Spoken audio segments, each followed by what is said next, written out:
Okay. So now we have a very basic component that has its own state. But as I was promising, my professor is giving me a lot of trouble, so I want to create like a total number of votes in here. Okay. So if I want to create this total number of votes component, and then as you can see, like struggling to write it correctly, remember that every time you're writing GSX, the way you use components, it's by using them as if they were HTML tags. But instead of HTML tags, you should actually think of them as XML tags, in the sense that everything has to close. So if you have a component that doesn't do anything, you either close it like this, or you close it as a self-closing tag, with like putting the slash at the end in here. Either way, everything has to be closed, and then ESLint is helping us in there. Now this is failing because total votes is not defined, so I definitely need to define that thing. So I can go and import this one, and then for that to work, I actually need to create it. So I'm going to create like a total votes.gsx, and again, you create a component, a React component, by creating a function that returns an GSX, or like a kind of HTML of what it is doing.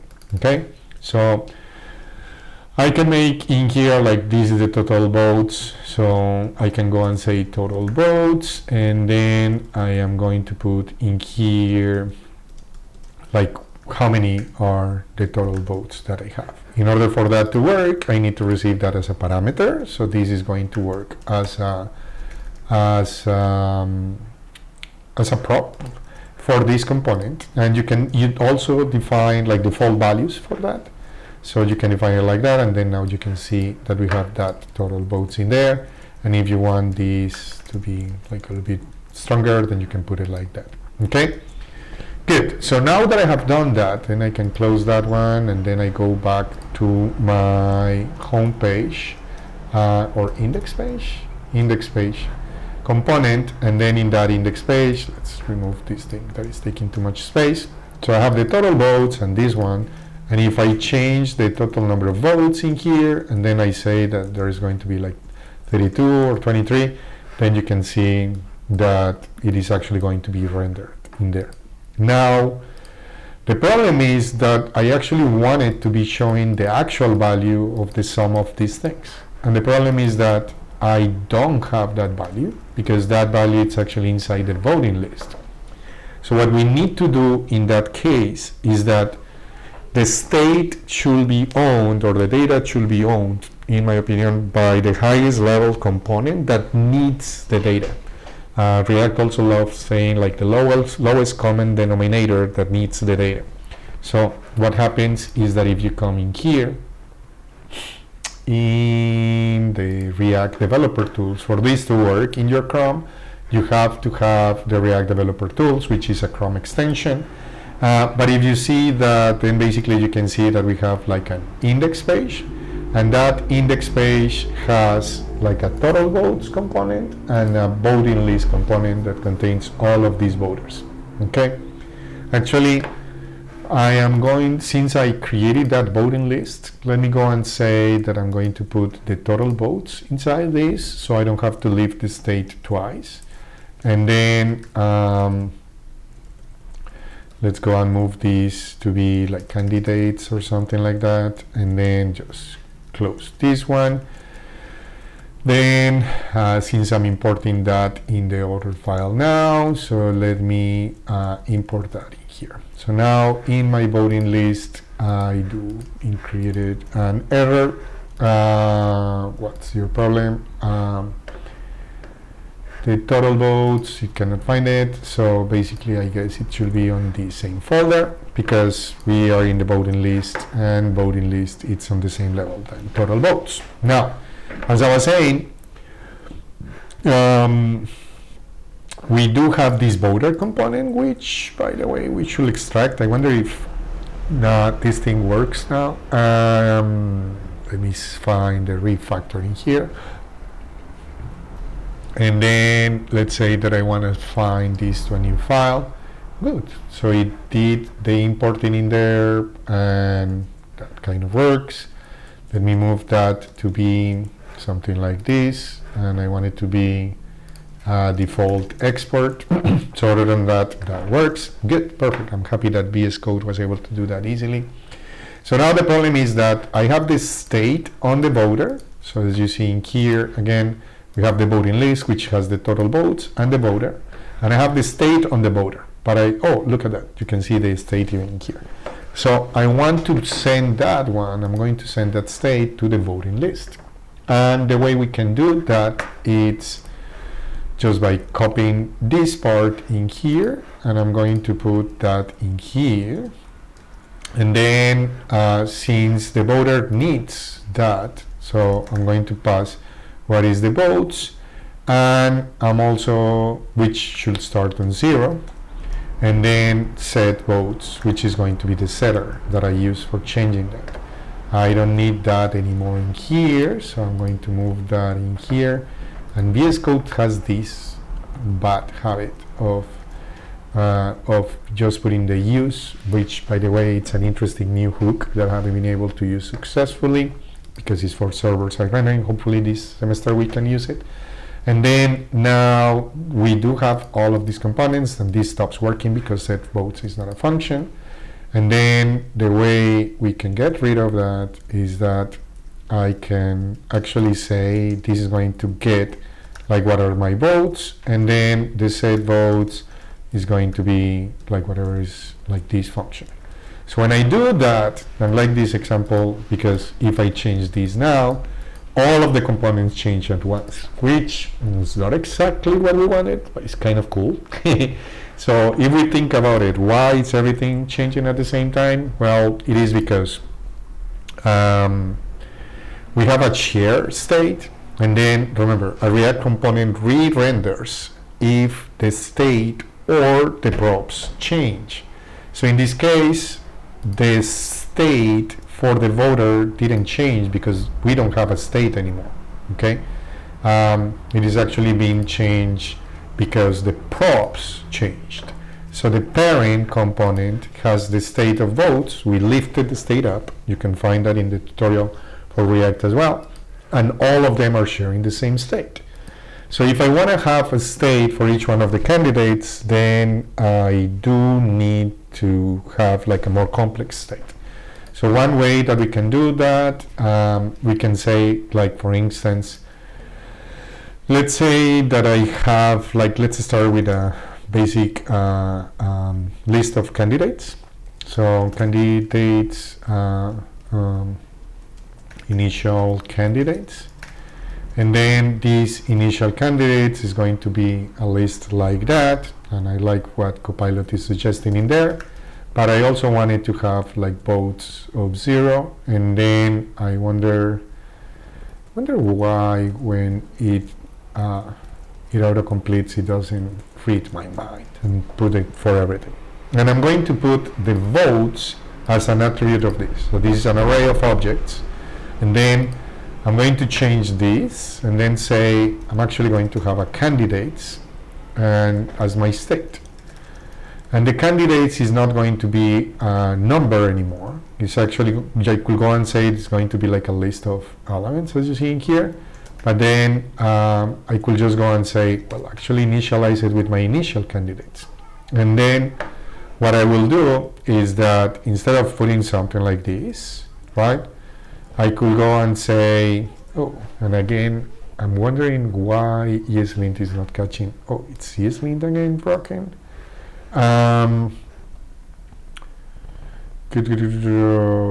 It cannot find this package imported from this. So let's see if I can fix that problem because I want, and now it is working. What did I do? Oh, that's interesting. Okay, so maybe it restarted the ESLint server. I don't know. In any case, what I was saying is that now I have this state variable. And then what I want this to do is that I want to show here, and let's actually put it like this. I could go and say candidates in the position 0.name, and then I could say candidates, and then I know that's an error. I hope you catch that. And then these set boats, I'm going to leave it as an empty function that doesn't do anything right now. If you see, now I have this error. If you stop for a second to think, why did I get that error? So basically, the problem with that is that the name I'm passing in here, the name that I am even receiving in there is this candidate 0.name. And I don't want that string, I want the value of that variable. So if you want that, remember, we are in JSX, we have to add the curly brackets. Now it works, okay? Now, if you want to see all the other ones as well, then we can do that for each one of the other ones. Like for instance, this will be for the first one, and this will be for the second one, and this will be for the third one or fourth one, I guess. So if you do that, then you can see that in here, and then you can see John Alexis Guerra Gomez, okay? And we have one for each one of those. Now, that's kind of silly, because if you go and say in here, I don't know, I want to say like Pedro or something like that, then the problem is that I don't have a new one for that. So usually in React, the way you handle something like this, it's that instead of just rendering one for each one of the array elements, what you do is that you say, I am going to have all of my candidates, and then for each one of those, I'm going to run a mapping function, which is going to have my candidate, or like you can call it C if you want, like a candidate. And then for each one of those candidates, so this is a mapping function, so it's a function that is going to be rendered, is going to be called for each element in the array. And then I want it to render something like this, okay? And this candidate, I can use it as a replacement of this. And then with that, I can just get rid of that. And then we have all of the ones in there. And even if I do that, then you can see now I have Pedro in there. Or if I comment these ones out, I wonder why this one is not refreshing. Let me restart the server, and then just to make sure that we get the hot refresh. And then if I do that, still angry at me. I wonder why it's not refreshing. But yeah, in any case, at the very least, if I restart this one, it should, or if I refresh in here, you can see the changes. Like final one, let's see if doing that. Yeah, there is something wrong with my hard refreshing. But in any case, so if I just refresh in here, you can get it. Okay, so we have that one. So this pattern is very common. Usually I like doing either that, like and then removing that, or I could go and say render candidate, and then put as a function, and then I could just go and say in here that render candidate is going to be this one, okay? And it does exactly the same thing. Or the other one I like doing is just saying all of this is a render candidates function, okay? So let's go for this one for the moment. This, however, should be throwing an error that you can see in here, and this one is very important. And is every time you're doing something like that, it is critical that you give each one of the elements that is being created an ID. And that ID, like at the very least, should be the index or something like that. So like for instance, it could be something like this, but make sure that it's something unique. In the page, it should be something unique, and that React is going to use that to differentiate which things should change. If you have something in here that has like an ID, and then something like that, that's even better. And then that. And then you can just go and use in here candidate.id. If you're getting that from the database, probably you're going to get that as well. But make sure that you provide that exact thing, okay? Good. So now that we have done that, then the next thing that we need to do is what do we do when we want to set the boats, because this one is not working anymore, okay? And then also we can change this thing, and then we can say we are going to take the candidates and we are going to apply, like, let's say, for instance, a reduce function. So the reduce functions are a little bit harder to understand, but basically it's very similar to map in the sense that it's also going to be calling for each one of the elements. But then on top of that, it's going to be like, instead of returning one value for each one, it is going to be like adding them up, reducing them into just a single value. So basically what I wrote in there is that this is the function that is going to be called, this is the previous value, this is the current value, and then it's going to be taking a look at the candidates, and if the candidate has votes, which it should, then use that number of votes and add it to the count, which starts in 0, which is this is second parameter. But if for some reason that doesn't exist, that is what this thing is. Like, do I have a votes attribute? If not, then just use 0. Okay, so if I do that, then the cool thing is that if I, for instance, restart this one, and again my refresh is not working for some reason I don't understand, but you can see that now I have this one increasing. Okay, so now the key is, how do I increase the votes? So we do that on this method. And then before, remember that we were doing something like votes, votes plus 1, or set votes plus 1, but we don't have set votes. We do have set candidates though. And with set candidates, we can change it to be something with the previous candidates. So there is multiple ways of doing this. So one way I like doing it could be something like this. So you take your candidates, and then Copilot knows where I'm going for with this, and then basically I can call, like, basically one of the key elements in here is that these new candidates, like, should be a modification, an immutable modification of the previous candidates. So it shouldn't be the same object and then modified. You wanted to create a new object or a new array of objects that contains all of those. So there is a neat trick that you can do in JavaScript for doing something like this, which is going to be this. So basically, I am going to say I want to change the votes, and then let's say that I want to say voter ID, okay? And I want to receive that voter ID.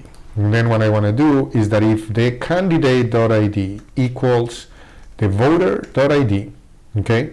Then what I want to do, if it is the same, then basically I take the old one, and then I replace and I copy, like, basically, again, this is an object spreading. So when you just do this one, this is going to create a copy of that. But then if you go and say that take the old votes and then increment it plus 1, as Copilot is very eager to write. And then if it is not, then you just use the previous value, which is what we are doing in there. Does that make sense? So, and if you spread it in there, it summarizes like that. So basically, it takes the whole array. For each element in the array, is going to be calling this function. If the ID that I receive from the voter, it's going to be the ID of the current ID, because this is kind of like going through the loop. Then I want you to copy that object and modify the votes, okay? Modify the votes attribute. And once you do that, then you're going to set this one up in here. I think another way of doing this as well is that you can say, you can pass a function in here, and then like this one, these are going to be my previous candidates, and let me see if this one work. Candidates and previous candidates. So that's another way of doing that. I think this should be the same, and if we do that, we don't need the new candidates. So that's another way. In the set candidates itself, you can just pass what is the previous one, and whatever this thing returns is going to be what sets in there. So fingers crossed, and then I do this, and then I refresh in there. I still weren't there. Why it is not doing the automatic refresh? And then if I increase that one, then it is changing just this one. Okay, good. So remember that we say that we are supposed to pass what is the voter ID. So this voter ID in the set votes. So if we go into voter, here set votes, it's doing like this one. So basically we should take in here the ID that we received, that we haven't received yet, and then let's pass that in here, which needs to be passed as well in here, candidate.id. So anything that you want to receive in here, you have to pass on the other one, and then we can refresh that. And again, I wonder why this one is not working, the hot refresh, but now I can have that one, and they increase when they are independently working. So as a wrap up, our voter used to have the state. We lifted up that state and we put it in the parent component, and then in that parent component, now I have this more complex state, which is going to be very similar to what we get from the database, and then that one is the one that we are going to be rendering in here. And every time we click on that button, we want to call this function, which is going to be just updating the state with the current value.